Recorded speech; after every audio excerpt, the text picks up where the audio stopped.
This is the Popdown Podcast. This week, Fantastic Beasts and the trailer for Guardians of the Galaxy Vol.2. And your host, Kay. I'm Mario. Oh, I'm Shamar, the one who's still hungry, part 2. Yes, sir. Always hungry. Alright, maybe I show up in road.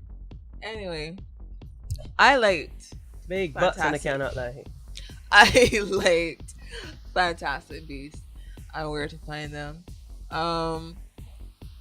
It was, what's the word I want? It was enjoyable, but it wasn't as good as most of the other Harry Potter films, I would say. I don't even think I would say it's as good as maybe the worst of the Harry Potter films.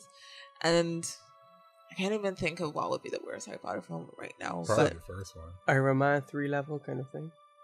No, it's a lot better than Iron Man 3. I don't think, no, you're not going to go there. But yeah, it feels very different from the other Harry Potter films. It doesn't feel like a Harry Potter movie. Which is good. Yeah, because it can stand on its own 2 feet. It can't, but, it's good. Why do you say it can't? Because for me, this movie didn't really have a good direction, per se. The characters were serviceable, but at the end of the day, it just felt like one massive setup for the next movie. It is one big setup for the next movie. This entire film felt like all set up. And by the time I got to the climax, it felt like the beginning of an act 2. I don't think this movie was particularly enjoyable. I bore through it, but right, the rewatch factor is not there for this movie. The watch factor is barely there for this movie. Well, that's our. It didn't feel like set up to me until the end when they revealed that Graves was Grindelwald, and specifically because of how they use Grindelwald in the movie. Like, he has this he's known as basically this huge, like, terrible wizard that did all these heinous things and was like this great threat to the wizarding community, and he was like none of that in this movie. And I don't think they would put him in the movie and use him like that if they weren't just introducing him so that they could use him later on. Here's the thing, right? To me, didn't need Grindelwald in this movie. They didn't. I didn't hate myself for watching it, which is always a good thing. But at the end of the day, it was just okay. Just a disclaimer for our listeners: this is the Popdown Podcast, so you're gonna hear a whole bunch of things in the background. You should put this part at the front. I don't think we have to mention where we are right now, because we're not by me. I'm just gonna put it out there. Just gonna put that out there. We are in a very, very, very makeshift studio. Yeah. Makeshift, yes, that's the word that comes to mind. But anyway, I enjoyed it. Not necessarily as like a fan of Harry Potter, just like as a movie on its own. Because like I said, I didn't feel like any of the Harry Potter films. It didn't rely on them. It didn't use them to prop itself up to, appeal to your nostalgia for the Harry Potter movies or anything. It did its own thing. I agree. To some degree, this is a film that if you've never seen the Harry Potter series at all, you could watch it. Would you enjoy it? Maybe not. But the narrative within itself is complete. I think we're not going to get into spoilers yet. So let's talk about the characters first before we actually get into spoiler territory. What do you think of the main guy? I liked him. I thought he was charming and... Oh, you mean Stephen Hawking? Yes, Stephen Hawking. I like that he had legs now. That he could walk. Well, yes, he did. And the Red Man did pretty much act the same way as he did in the theory of everything. Yes, it just feels like Stephen Hawking could now do magic. Which is, in itself, a pretty cool idea. That is a Hollywood idea that they should run with. Yes, you heard it here first. Here first, yes, indeed. He didn't just feel like he just came up. Did he do a film before this? Or was he here everything was the last one? He probably acted like Stephen Hawking in that one. No, he didn't. So he has the ability to be a bit more diverse. Yeah, so I wonder why he went with this mannerism. Although the characterization does work for the type of character, the timidity of him, perhaps. Yeah, yes. But then to me it's like, okay, he's a timid character and everything, right? Not necessarily timid. He's supposed to be like eccentric and a bit of an outcast. fine, but then it's like, to me, my analytical mind is like, how the hell did he catch all those monsters? How did he get all of them in that box? Like, I can understand him being that sort of person where he thinks over things, so he would research and whatever. But it's like, how did he get all those monsters in his very fancy, not really fancy briefcase? I don't know. That is what I thought we were gonna get when they announced that there would be a Fantastic Beasts movie. That we would see Newt Scamanders going out in the field and researching and getting all this information about these animals and writing the book. And they revealed that they knew who his brother was, because their brother was in some war hero. Right. Yeah. So then it's like, okay, how did he get into the country with all those monsters? They didn't know that he had those. But how can you not know? Would they not know back at England, Hogwarts, whatever, that he actually has a suitcase full of monsters? Not necessarily. So he's just rolling around with stuff. Okay, cool. Yeah, perhaps. But narratively speaking, I could be very wrong, but it didn't feel that the beast in any way played a significant role to the narrative. No, they didn't really. They were there to be a scapegoat for Grindelwald to blame the attacks. Once again, I was expecting some interesting magic, some interesting spells, and once again, I didn't get anything like that. I didn't get any. Right, I didn't get any like X-Men level variety in. X level. Well, X2, not last time. No one wants to talk about that. But yeah, I didn't get any, actual oh my god, that is so amazing, that magic spell or whatever. It's just like they could teleport, apparate. They could make you forget everything and your mother's name. Obliviate. And that's pretty much what it did for the entire movie. Guys, Akio was in it. It's basically J.K. Rowling rewrote Men in Black. That's how I see it. Yeah, it did feel a lot like Men in Black, except there's no correct. There's no Will Smith. Right, there's no Will Smith. But anyway, okay. There was a black one though. I like that the Wizarding World had a black female president before for them Nomad World. Affirmative action. Yeah, but a black female president who was incompetent for the entire movie. She couldn't do anything. Because when Romario was watching it, Tina showed up with Newt and Jacob in the suitcase, and she was like, "You knew for 24 hours that this man had." She tried telling you, and that was like a missed opportunity to me in the movie for her. Like, as soon as Newt got out of the suitcase and she saw him, she didn't make any remark, and there was no look on her face like, "Oh, that's the dude you were with earlier when you came in. You were trying to tell me something." Yes. I goofed because now I realized, yeah, maybe the script could have done with a little more work. Is this J.K. did write the novel, didn't she? She wrote the screenplay for this. The textbook Fantastic Beasts and Where to Find Them that was in the books later got published as a real book, but it's not like a narrative. It's a textbook. Which makes a lot of sense because this movie didn't really have anything in it. But anyway, let's continue. And I'm wondering. It's not based on the textbook. It's inspired by the textbook and the let's move on. What do we think about Mr. Graves, aka Colin Farrell? Sorry, his character. Right? The Sean Bean of this movie. Yeah, pretty much. He doesn't die. Well, he doesn't die. Spoiler. Technically, does he? When we get into spoiler territory, we discuss that. But what do you think about his character? Given who he. No. Given what happens later. Ignoring what happens later, what do you think of his character? He could have been absent from the movie entirely. It's true. I didn't. He was cool in the beginning because I knew first that he's gonna be the bad guy because I could tell. But it's Colin Farrell. But it's like that he didn't really do anything like amazing per se, like devious. He wasn't really much of a bad guy in the entire. I was about to say because traditionally your antagonist is supposed to be attempting to stop the protagonist or has a goal of his own that gets into the way of the protagonist. That doesn't seem to happen in this. Right, and his goal didn't really get in the way of anything. No, it didn't. Right, he wanted something else. And I wasn't 100% sure of what's the main character's name again? Newt. I was not sure what he wanted. Why was he in New York? He was going to release what I think is a Thunderbird. Because he said it before that it got trafficked to wherever he brought it from, and he rescued it and he was taking it back to the United States to take it back to where it was from. Yeah, this whole movie was a road trip. But anyway. Okay, next character. Well, is there really any other character you want to discuss? I must say though, the intro music, I really liked it. Yeah. I do not remember I don't remember it, but I know if I watch it again, it will stay. It will be awesome. I think it will stay. And that's like another thing that they did that was like so not hard. I mean, like when they had the opening titles, they kind of started with the like typical Harry Potter theme music, and then just like faded into something else. Like none of the music in this is from Harry Potter, which is again good.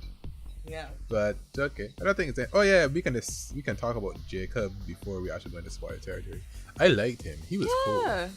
He was enough ignorant, but like bubbly at the same time. And he was funny, and he was relatable, and he was like really, really likable. For our listeners who actually haven't watched movies yet, Jacob is basically the what you want to call it, the audience standing in this movie. Yeah. He has no magic powers. He's a normal human. He is a normal human that knows nothing and everything must be explained to him. Exactly. Pretty much. He is us in this movie. Though I'm not sure if, well, as pertaining to the peculiarities of the Wizarding world in America, sure, but well, then again, it's kind of supposed to be a movie that even if you haven't watched the other Harry Potter films, you can watch it and like still understand it. But I feel like because the majority of the audience for this movie would have been people who watched the other Harry Potter films, you don't really need a stand-in to explain everything.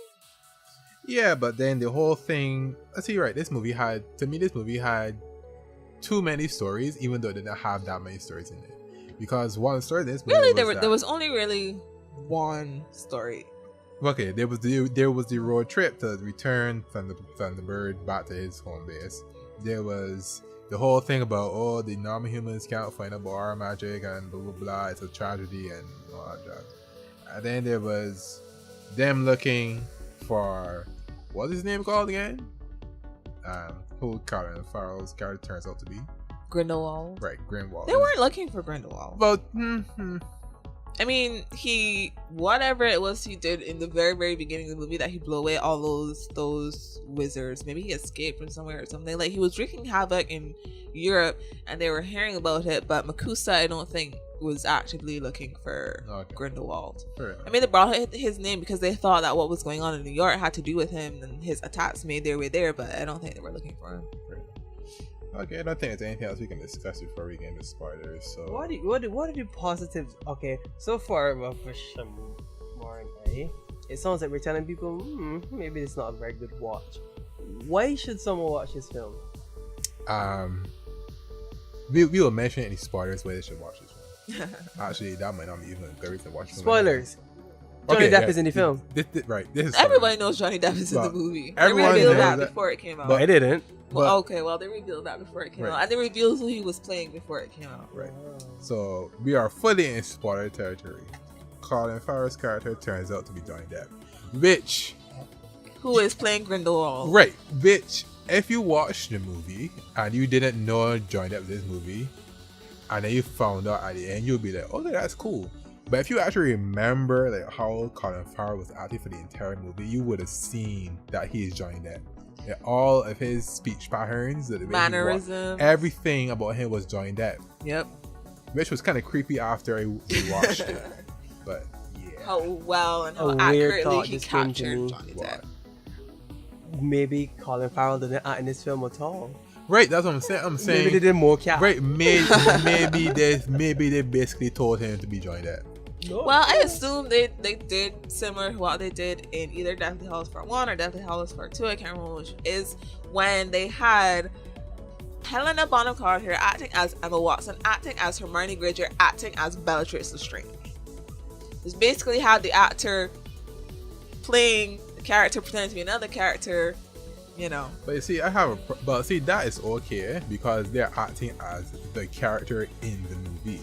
But this now, he's not acting as the character. He's acting as the actor of the character. Well, I think Yeah, he was. That's to He give was. consistency with the then, character, so that later it's not like, okay, Colin Farrell portrayed him and he portrayed him this particular way, and then later on, because I do have a feeling Grindelwald is going to be the overarching villain for all these Fantastic Beasts movies. When he shows up later on, that he's not portrayed differently, that they have the same. Yeah, but maybe they met somewhere in the middle for how it didn't seem that much in the middle. It seemed he pretty much was actually joined that. Yeah, especially his speech patterns. It was like, that is creepy how much like joined that he is. Yeah. Well, I guess maybe because Johnny Depp is going to be the main actor for Grindelwald, they more had Colin Farrell base his performance on how Johnny Depp would portray the character, since Colin Farrell's only going to be Grindelwald for like this one movie. Colin Farrell always gets a short end of the stick. Like Sean Bean. Well, still didn't die, so there is that. There's also the positive that Marilyn Monroe is basically in the film. Yes. Awesome. Like she was so good at being like this airhead who has a kind heart. It was amazing. Well, she's not an airhead. She is smart, but she talks like a 1920s pinup dumb blonde. She talks like Marilyn Monroe. And but Marilyn Monroe isn't a dumb blonde either. I have no problem with that. No. But dumb blondes are based off Marilyn Monroe. Who is not dumb? Exactly. Who actually had a very high IQ. But again, the dumb blondes are based off her, which is ironic. The only thing about Queenie that annoyed me was how she kept calling Jacob honey.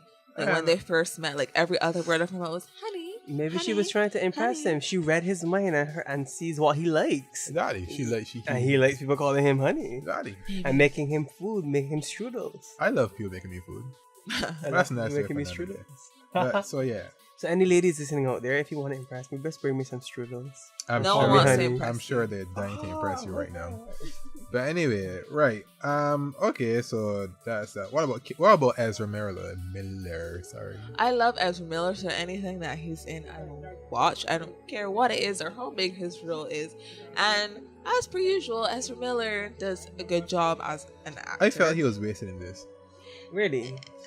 Because he was in it a lot less than I thought he would be. Whenever I watch a movie and I see a character have a small role, like Anthony Hopkins in Sense for Lambs, right? Mm-hmm. If they're not small but effective, right? If they're not small but effective, I always say anyone could have played that role, and anyone could have played this role. To me, in my opinion, that Ezra Miller, he was not really, not the way. But what not way? The way Ezra Miller. He didn't change. Like at no point in the movie he changed his personality from the time you saw him in the beginning of the movie. He was always timid.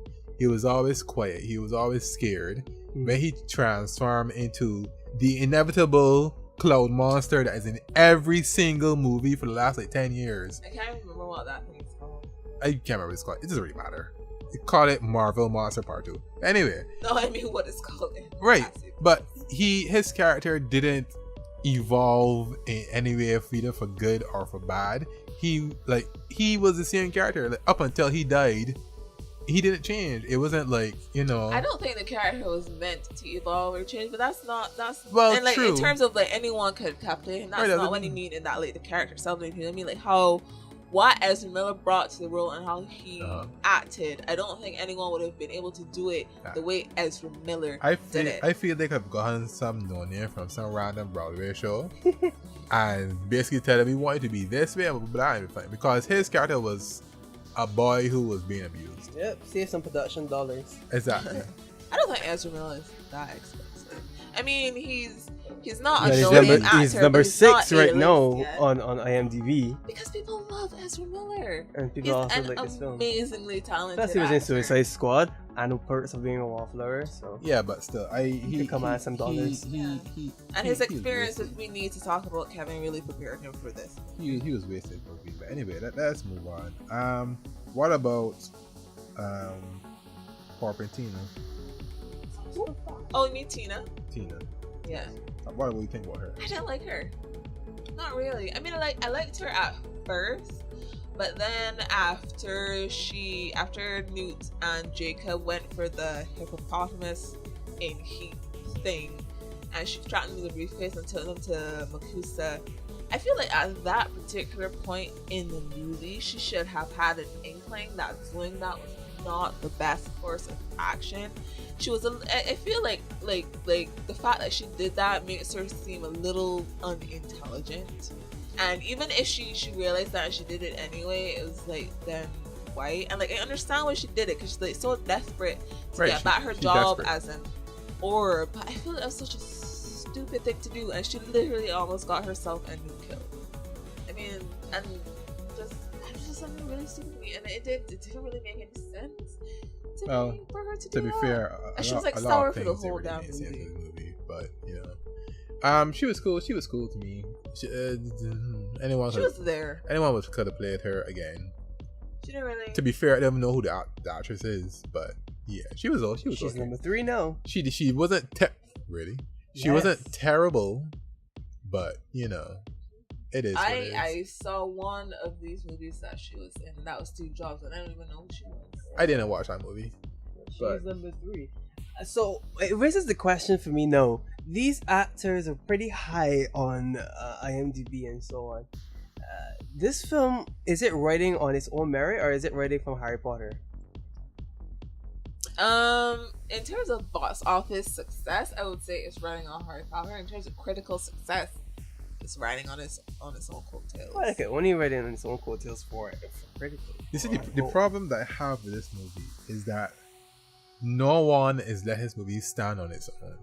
The critics not letting it stand on the other side, because as the very day this movie came out, actually even before that, actors for the next movie were being announced, and the roles they were playing were being announced. So we already know, spoiler alert, although not really a spoiler, we already know that Dumbledore will be in the next movie. Right, so you can't really ask for the film to stand on its own when it is relying on the narrative of another series. No, but we should, because I know personally. Well, this film in particular doesn't rely on the Harry Potter series narrative, and I don't think the rest of them will because either. I didn't get the impression that in the next movie, anything that happens in this movie will make any difference. I know Grindelwald, this is his name. Yeah. He will be whatever in the next outcoming movies, but other than that, I can't imagine anyone else in this movie will make an appearance or have any sort of I'm impact. pretty sure they said Newt isn't appearing in the rest of the movie. Which to me tells me... the lead character of this film is not appearing in the next film. Which says that this was a proof of concept. Right. They might as well just make a short film. And they can't call the rest of them Fantastic Beasts and Where to Find Them if Newt Scamander isn't in them, because it doesn't make any sense. Well, the title doesn't make any sense after the writer of the book, and the writer of the book isn't in the movie. Well, that's why I said that this is a proof of concept. That's all this movie is merely to see if there's still interest in the Harry Potter world, and people might always be interested in the Harry Potter world. True, but you know, there's more money to be made in their eyes from going into other markets, aka America, might show like China. I'm sure there. It'd be very interesting to see if this is released in China. Do you know if it is? No, because China, a part of the rules in China is that there's nothing supposed to be. Oh wait, no, fantasy. Harry Potter got released in China. Harry Potter got because of the popularity of novels. I think that maybe might carry over to this. So I'm very curious to find out if this is actually one of the 37 films allowed in China. I think it's 37. I could be wrong. I think it's 37. About your thing about IMDb rankings, like how do people get rankings on IMDb, and is that like an actual reflection of their popularity? I assume it's and clout in the industry. I assume it's how many people are going to see it during the week. Right, so I'll be here and be like, "Ooh, who's Ezra Miller?" Click Ezra Miller, and it probably accumulates a number of clicks for that page, so it ranks it by that probably. I don't know. That makes a lot of sense, because a lot of those characters in this movie, I've never heard them before, and they're pretty high. They're pretty high this week. Right, so that has to be it. But yeah, so their numbers shot up because they're in Fantastic Beasts. I where to find them. Oh. Which, by the way, is a terrible title for a movie. Because at the end of this movie, a movie that has nothing to do with what the title suggests. Right, at the end of the movie, she was like, clickbait, guys. Right, she was like, Fantastic Beasts and Where to Find It, and like, she looked so awkward saying that out loud. I was like, yeah. I think it would have been happier if this movie was actually about Newt Scamander out in the field doing research for the book. Just quite Newt Scamander. Simple. Okay. Although to be fair, it wasn't even about him anyway. Just call it Grindelwald attacks New York City and its commander gets used as a Call it scapegoat. Hogwarts Goes to America. That's what you have to call it. That's basically what it was. Any final thoughts? I give it a 3 out of 5 because it wasn't terrible, and I didn't want to fall asleep. Well, eventually, but I didn't want to fall asleep in it, so I give it. I enjoyed it. I wasn't. How much did you give it? 3.5. Oh, you gracious. Well, I give it 7 out of 30. That's an awesome average, and that was our review of Fantastic Beasts and Where to Find Them. Clearly not in America, but yeah.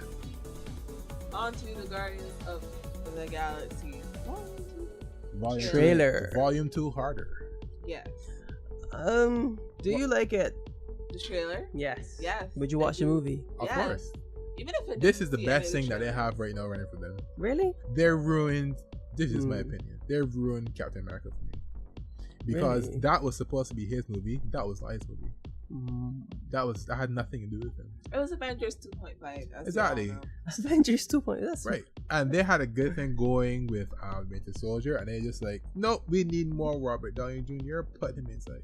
Well, they're paying him most of the budget. You Yeah. might as well use it. But they don't need to. I don't Anyway, we're understand. not talking about Right, we're not talking about Captain that. We're America. talking about Guardians of the Galaxy. Guardians of the It looks Galaxy. awesome. It looks fun. I will watch it on. Oh, well, not really. I will watch it.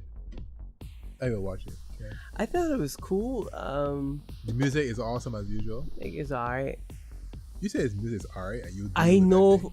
this is going to make a ton of money selling merch, selling Baby Groot. Of course. I laugh every time. I've seen this trailer like 7 times now, and every time it gets to the part with him and the bomb and I Rocket, know. I laugh. I am Groot. I am Groot. I am Groot. That is awesome. This seems to be the only like mini franchise in the Marvel universe that has proper comedy. To me, all the Avengers comedy is always like there must be a joke here, put a joke there. Yeah, and it's often very dialogue heavy. There's no visual comedy in any of the Marvel movies. Right, in my and opinion. it isn't flowing naturally. You could like, oh yeah, that's funny. It's always like, haha, yeah, I guess that's funny. Yeah. And I don't feel like I saw the entire movie watching this trailer. Which is wow for now, I agree. because this is like the first trailer. You're gonna have True. part 2, part 2.5, part 3, the final trailer available for Verizon or something. Yeah. So yeah. I believe the ending was they let it linger too long. Because Batista it's cannot do just- comedy. Nah, I think it should have ended with It you're feeling sexual love for her, and then cut. That's No, it. There. they could have ended it on the first awkward laugh he did, and they could have cut there. Maybe yes. The laugh just hung too long. Right. It wasn't well done. Like how Family Guy would let something linger. Right. He could have just ha ha ha cut. Simple. Yeah. Yeah. She told you deep secret. No, no. I hope that's not even in the movie. Cause that sucks. It will be. It probably will. It shouldn't be. It will be. Yeah, but otherwise than that, meh. I guess I'd go and watch it, but I don't feel as excited for this as I did for the first one. Yeah, that's fine. Maybe some fatigue on Yeah, my it part. looks fun. The Not first like super hype for the it, first but- one, the problem I had with the first one was like the ending. Mm-hmm. The movie was well, I won't say perfect, but it was great up until the ending. The ending felt like they wanted a typical Marvel ending where Which is big battle, big explosions, big color up on screen, and then they happen to win. maybe they didn't want it, but maybe test audiences wanted it. Screw test I audiences. feel sorry for all those people. All of them. Every single one. It was for Exactly, good but cause. you know they was wanted for the it. box office. Exactly. So. It's But for yeah, good cause. the trailer was fun. That's good. When is this movie come out again? Sometime next year. Is it coming out before Wonder Woman? Who cares? Wonder Woman is awesome. Exactly. I'm saying. I'm like, are they gonna risk coming out before? I guess we could look it up. Like when it's coming out.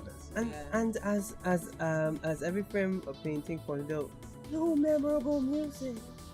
I would say Guardians, well, because it uses pre-existing music, probably. Doesn't but count. Guardians Doesn't count. Doesn't count. has memorable It music. needs to be original music. I would watch it. I give the trailer I don't know, a 10 out of 20. You and these numbers. Like, seriously, 10 or 20? Or 11 out of 100? no 11 out of 21.5. That doesn't even make any sense. Okay, it's coming out in May. Okay. And I believe Wonder Woman is coming out in March or I just love the Wonder Woman. because it's DC. One thing, but they didn't know how And it's to. Chunky XL. Right, they didn't know how to do music. That's just the thing. They didn't know how to do music. Alright, Oh my god. So that's it. Wonder Woman is coming out in June. Even better. Ghost in the Shell In the voice trailer. of the ladies like. The ladies. The trailer looks pretty good actually. However, the trailer did show me what I feared was that all of the Asian cast will be cast aside by them. But yeah, all of the Asian cast will not really have that much to do with this movie because you didn't really see any of them doing anything in the trailer that came out. It was just Scarlett Johansson. It was the can't remember his name though, but yeah, it didn't really show like, you know, but it looked good. It looked like the anime per se. Our editor-in-chief, who normally watches anime, has decided that she didn't need to watch Ghost in the Shell at any point in time during her lifetime. Why is that? It's on the list. I just have not gotten around to It should have been off the list a long time ago. You had the movie. You had two different animes that came out. Anywho, Different animes. Because I have no previous experience with Ghost in the Shell. I mean, I know of it and I've seen things about it, so like I can say that there's stuff in the trailer for this movie that looks like it, but like I watched the trailer and it didn't sell me on the movie, and I was like kind of confused. But see, here's the thing, right? The trailer is not supposed to sell for those who don't know about the movie. It's supposed to sell those who actually know about the movie, which maybe it's downfall or maybe it's something good. Well, right? From what I know of the first Ghost in the Shell movie and like tidbits about like the other stuff, it kind of seems like they're mixing and matching stuff Yeah, from they are. like the first movie and like the later movie. Yeah. And they're kind of just slapping the Ghost in the Shell name on Yeah. top of an American movie that is kind of not even a ripoff, like a phantom of what Ghost in the Shell actually is. So like why I can understand why they would attach Ghost in the Shell movie name to the movie, but if you're using this trailer to sell this movie to the fans of Ghost in the Shell, and the movie is barely anything like Ghost in the Shell, then Well, you see, you've right? lost the audience you're targeting already. My biggest I believe that SF movie not good. I believe this movie will be pretty okay. I don't think this movie is gonna come close to touching Ghost in the Shell. I don't No, think it's gonna be as but good. I feel that it has the potential to be pretty okay. And by okay, I mean basically rip off everything from the anime and from the one movie that they had so far. Because there's another movie that's going to be coming out, I think next year or a year, I can't remember. But there's another movie that's coming out for Ghost in the Shell. I feel it's going to be okay, but again, my biggest fear is that they're going to like butcher so much from the anime and the movie that there's not going to be much Ghost in the Shell left. It'll be a shell of Ghost in the Shell. Well, yes. So people who don't know anything about it, like yourself, you're gonna be like, "Oh, that was pretty okay." But then when people start to explain to you what actually happens in the universe of Ghost in the Shell, you're either gonna say one, why did they not put that in the movie, or two, oh, well, I guess the movie is sort of okay. Even knowing very little about the original Ghost in the Shell, looking at this trailer, I just feel like it's gonna be an But they and did. then I'm gonna watch the original Ghost in the Shell and be like, well, that was barely anything close to what Ghost in the Shell was. Well, they did from what we saw in the trailer, they did rip a lot. Visually, but like, that might not necessarily almost like a 300 level rip everything from the pages. From what we saw, there was no boobs, which might upset some younger people among us. But it is what it is. So I guess that's all I say. I'm looking forward to it. I will watch it. I am going to be that brave guy who is going to go into that movie and it's going to be like, I'm just going to shut off my mind from what I already know. I'm just going to watch this and judge it about what I'm seeing first. I'm going to watch it regardless, but that trailer didn't pump me up to see this movie like at all. Okay. Well, those were our thoughts on the Ghost in the Shell trailer. This has been episode 2 of Popdown Podcast. Subscribe to our YouTube channel for more content like this. Like us on Facebook at ZEITGEIST Entertainment Magazine. Follow us on Twitter and Instagram. Stay tuned.